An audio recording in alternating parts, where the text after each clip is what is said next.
পণ্য বোঝাই লরির সঙ্গে পাথর বোঝাই ডাম্পারের মুখোমুখি সংঘর্ষে মৃত্যু হল ডাম্পার চালকের। গুরুতর আহত হলেন লরি চালক। শুক্রবার সকাল ৮টা নাগাদ ঘটনাটি ঘটেছে পুরাতন মালদার নারায়ণপুর মিশন রোড সংলগ্ন ১২ নম্বর জাতীয় সড়কে।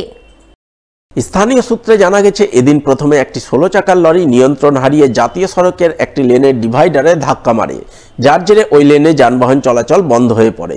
তাই অপর একটি লেন দিয়ে উভয়মুখে যানবাহন চলাচল করতে থাকে। ওই সময় পণ্য বোঝায় একটি ১৬ চাকার লরির সঙ্গে পাথর বোঝায় একটি ডাম্পারের হঠাৎ করে মুখোমুখি সংঘর্ষ হয়। সংঘর্ষে লরি ও বাম্পার ব্যাপকভাবে ক্ষতিগ্রস্ত হয় এবং এই সংঘর্ষে ডাম্পার এবং লরি চালক দুজনেই গুরুতর আহত হন। ঘটনার খবর পেয়ে জাতীয় সড়ক কর্তৃপক্ষ, মালদা থানার পুলিশ এবং স্থানীয় বাসিন্দারা ছুটে যান। তারা আহত দুই লরি চালককে উদ্ধার করে তড়িঘড়ি মালদা মেডিকেল কলেজ হাসপাতালে পাঠান, কিন্তু হাসপাতালে নিয়ে যাওয়ার পথেই ডাম্পার চালকের মৃত্যু হয় বলে খবর। একটা ডাম্পার 18 চাকা ওই তোমার মালদা থেকে গাজলের দিকে যাচ্ছিল, আর গাজলের দিক থেকে মালদা দিকে যাচ্ছিল। রং সাইডে যাওয়ার সময় দুজনের নিয়ন্ত্রণ হারিয়ে ধাক্কা লাগে। না, ওই রাস্তায় একটা ছোট বড় একটা গাড়ি দাঁড়িয়েছিল, অ্যাক্সিডেন্ট হয়েছিল ওই গাড়িটা, তার জন্য মানে রাস্তায় ঢুকে দিয়েছে। আচ্ছা, এটা হলো ব্যাপার। এই ড্রাইভারটা মারা গেছে। আমরা এসে সঙ্গে সঙ্গে বের করলাম, বের করে হসপিটাল পাঠালাম। অ্যাম্বুলেন্স এসেছিল, ট্রেন এসেছিল, আমরা বের করে পাঠালাম। ওর মালদা থানা এসেছে। ওটা আবার ঘুমের চোখে, ওটা যে অ্যাক্সিডেন্ট হয়েছিল ওটা ঘুমের চোখে অ্যাক্সিডেন্ট হয়েছিল। প্রথম সকালবেলা যেটা হয়েছে ওটা আমরা উঠাচ্ছিলাম, আমাদের ক্রেন আছে, আমরা উঠাচ্ছিলাম। ওটা রাস্তায় একটু হালকা জাম ছিল, তো ওরা আবার এটা মাতবড়ি করে এটা রং সাইডে ঢুকে দিয়েছে গাড়িটা, এই গাড়িটা। এদিকে এই ঘটনার জেরে জাতীয় সড়কে দীর্ঘক্ষণ যানবাহন চলাচল স্তব্ধ হয়ে পড়ে। পরে জাতীয় সড়ক কর্তৃপক্ষ ও পুলিশ গিয়ে দুর্ঘটনাগ্রস্ত লরি ও ডাম্পারকে সরিয়ে যান চলাচল স্বাভাবিক করে বলে জানা গেছে।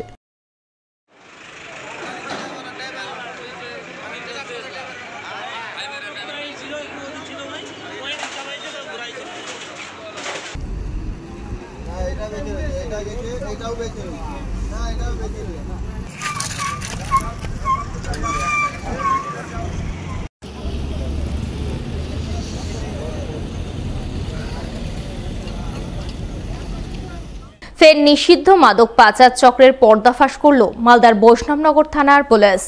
কয়েক লক্ষ টাকার মাদক সহ গ্রেপ্তার করল দুই মাদক পাচারকারীকে। পুলিশ সূত্রে জানা গেছে, ধৃত দুই পাচারকারীর মধ্যে একজনের নাম নাজমুল হোসেন, বয়স 22 বছর এবং অপরজনের নাম আতাউল শেখ, বয়স 55 বছর। দুজনেরই বাড়ি কালিয়াচক থানা এলাকায়। বৃহস্পতিবার গভীর রাতে তারা বৈষ্ণবনগর থানার নতুন শ্রীকস্তি ধুরিটোলা মোড় এলাকায় সন্দেহজনকভাবে ঘোরাঘুরি করছিল। ওই সময় বিশেষ সূত্রে খবর পেয়ে বৈষ্ণবনগর থানার পুলিশ ওই এলাকায় অভিযান চালিয়ে তাদের গ্রেপ্তার করে। তল্লাশিতে ধৃতদের হেফাজত থেকে উদ্ধার হয় 404 গ্রাম ব্রাউন সুগার, যার আনুমানিক মূল্য 50 লক্ষ টাকা।